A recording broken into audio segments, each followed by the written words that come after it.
ఉదయగిరి నియోజకవర్గం వింజమూరు మండల కేంద్రంలో స్త్రీ శక్తి ఉచిత బస్సు ప్రయాణ పథకంపై మహిళలు ఆనందం వ్యక్తం చేస్తూ విజయోత్సవ ర్యాలీ నిర్వహించారు. స్థానిక స్టేట్ బ్యాంక్ నుండి ఎస్వి కళ్యాణ మండపం వరకు శోభాయాత్ర సాగగా అనంతరం సభలో ఎమ్మెల్యే కాకర్ల సురేష్, వక్ఫ్ బోర్డు చైర్మన్ అబ్దుల్ అజీజ్ ప్రసంగించి ప్రభుత్వ సంక్షేమం మహిళల్లో కళల్లో ఆనందం నింపుతుందని తెలిపారు. ముఖ్యమంత్రి చంద్రబాబు ఇచ్చిన హామీలు అమలవుతున్న తీరు గర్వకారణమని పేర్కొన్నారు. పథకం ద్వారా ఉద్యోగాలు, విద్య, ఆరోగ్యం వంటి అవసరాల కోసం మహిళల ప్రయాణ భారం తగ్గి సాధికారకత పెరుగుతుందని అభిప్రాయపడ్డారు.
ఈరోజు ఉదయగిరి నియోజకవర్గంలో శాసనసభ్యులు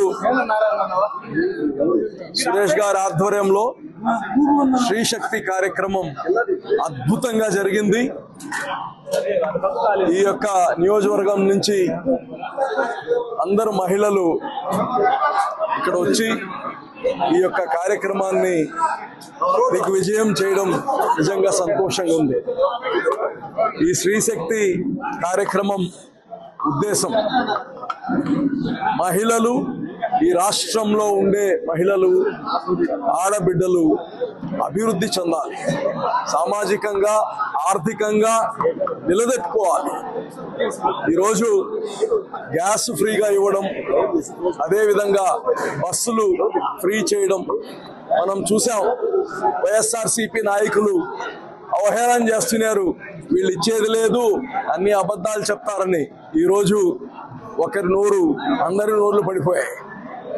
ఈరోజు ఒకటే చెప్తున్నాం, అమ్మఒడి గతంలో ఇస్తున్నారు, ఇంట్లో ఒక బిడ్డకి.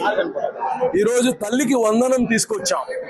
ఏ తల్లిదండ్రులు కానీ తమ ఒక బిడ్డని చదివించి ఇంకో బిడ్డకి కూలి పనికి పోమంటే ఏ తల్లిదండ్రులకి ఇష్టపడుతుంది? దేనికి డబ్బులు ఇవ్వాలి? విద్య దగ్గర అందరికీ నమస్కారం అండి. ముఖ్యంగా ఉదయగిరి నియోజకవర్గం మారుమూల ప్రాంతం అయిన నెల్లూరు నుంచి మమ్మల్ని ఆదరించి ఇక్కడికి వచ్చిన జర్నలిస్టు మిత్రులందరికీ కూడా ముందుగా నా ధన్యవాదాలు తెలుపుకుంటా ఉన్నాను. ప్రతిసారి నెల్లూరు నుంచి రావడం అంటే చిన్న విషయమే కాదు. దాదాపుగా 1.5 గంట ప్రయాణం చేసి ఇక్కడికి రావాలి. వారందరికీ నా ప్రత్యేక ధన్యవాదాలు. అలాగే మాకు ముఖ్య అతిథిగా విచ్చేసిన గౌరవ నెల్లూరు పార్లమెంట్ అధ్యక్షులు, వక్ఫ్ బోర్డు చైర్మన్, సోదర సమానులు అజీజ్ గారికి ప్రత్యేకంగా ధన్యవాదాలు తెలుపుకుంటా ఉన్నాను అక్కడి నుంచి వచ్చినందుకు. ఈ శ్రీశక్తి కార్యక్రమం గౌరవ ముఖ్యమంత్రి మన శ్రీ నారా చంద్రబాబు నాయుడు గారి సూచనల మేరకు 175 నియోజకవర్గాల్లో చేసుకుంటూ రేపు అనంతపురంలో 10వ తారీఖున ఒక పెద్ద బహిరంగ సభ పెట్టి ఈ కార్యక్రమాన్ని ఇంకా విజయవంతం చేయబోతా ఉన్నాం. ఈ కార్యక్రమం ప్రధాన ఉద్దేశం మనం తెలుగుదేశం పార్టీ ఏర్పడ్డాక మనం ఏ కార్యక్రమాలు మనం చేసుకుంటున్నాం, సూపర్ 6 లో మనం ఏమి హామీలు ఇచ్చాము, మన మహిళలకి ఎంత అండగా మనం ప్రభుత్వం ఉంది అని ఒకసారి చెప్పుకోవడానికి, ఒకసారి గుర్తు చేయడానికి ఈ కార్యక్రమం చేయడం జరుగుతూ ఉంది. గత వైసీపీ ప్రభుత్వం 5 ఏళ్లలో పూర్తిగా ఆర్థికంగా వెనక్కి నెట్టబోయిన రాష్ట్రాన్ని మన బాబు గారు చేతుల్లోకి తీసుకొని ఈ రోజున ఈ కార్యక్రమాలన్నీ కూడా చేస్తా ఉన్నారు. ఒక పక్క ఆదాయం వచ్చే మార్గాలు చూసుకుంటూ, ఇంకొక పక్క వెల్ఫేర్ చేసుకుంటూ ముందుకు పోతా ఉంటే ఈ వైసీపీ ఫేక్ పత్రిక ఒకటి పెట్టుకొని ఈ వైసీపీ నాయకులు మన ప్రతిపక్ష ఎమ్మెల్యే రాజగోపాల్ రెడ్డి గారు కూడా ఈ మధ్య అక్కడక్కడ తిరుగుతా ఉన్నారు. అది మోసం, ఇది మోసం అని చెప్పి తిరుగుతా ఉన్నారు. ఏది మోసమో ఇక్కడ ప్రజలకి స్పష్టంగా తెలుసు. ఇక్కడ ఉదయగిరి నియోజకవర్గంలో గత 40 ఏళ్లలో ఎక్కువ సార్లు అధికారంలో ఉన్నది మీరే. ఏం జరిగిందనేది అందరికీ తెలిసేడా. మహిళా శక్తి ఈ రోజున మహిళలు ముందడుగు వేస్తున్నారు. మొన్న 2024 ఎలక్షన్స్ లో నా వెనకాల మహిళా శక్తి ఉందని నేను ప్రగాఢంగా నమ్ముతాను. వారు ఆలోచించి ఓటేశారు, గెలిపించారు. ఈ గెలుపు నాకు ఇచ్చారు. ఈ 5 ఏళ్లు కూడా వారికి అండగా నిలవడం జరుగుతూ ఉంది. ఈ కార్యక్రమాలు మీరు చూసుకుంటే తల్లికి వందనం కార్యక్రమం అవ్వచ్చు, బస్సుల్లో ఫ్రీగా టికెట్ అవ్వచ్చు, అలాగే దీపం పథకం అవ్వచ్చు, స్పోర్ట్స్ పెన్షన్లు అవ్వచ్చు, మిగతా పెన్షన్లు అవ్వచ్చు, వీటన్నిటికీ కూడా కారణం ఆడబిడ్డల్ని ఆదరించాలి. ఆ కుటుంబ ఆర్థికంగా మెరుగుదల తీసుకురావాలి. ఆ కుటుంబ నెలకు వచ్చే సంపాదన పెరగాలనే ఉద్దేశంతో, కొంత తోడ్పాటు ఉంటుందనే ఉద్దేశంతో బాబు గారు ఆలోచన చేసి ఇవన్నీ ఇస్తా ఉన్నారు. కేవలం ఆర్టీసీ బస్సుల్లో ఫ్రీ టికెట్ అని అనుకోవడానికి లేదు. ఒక ఆడపడుచుతో మాట్లాడుతున్నప్పుడు 10,000 జీతానికి ఎక్కడికో పోయి ఉద్యోగం చేసే ఆ అమ్మాయికి 10,000 జీతం అయితే 3,000 రూపాయలు కేవలం ట్రాన్స్పోర్ట్ కి అయ్యే ఖర్చు ఈ రోజున 3,000 మిగులుతా ఉంది నెలకి.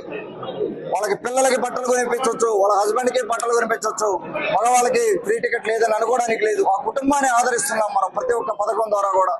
అజీజ్ అన్న చెప్పినట్టుగా ఈ పథకాలన్నీ కూడా సమపాళ్లలో అభివృద్ధి చేసుకుంటూ, ఇండస్ట్రీస్ తీసుకుంటూ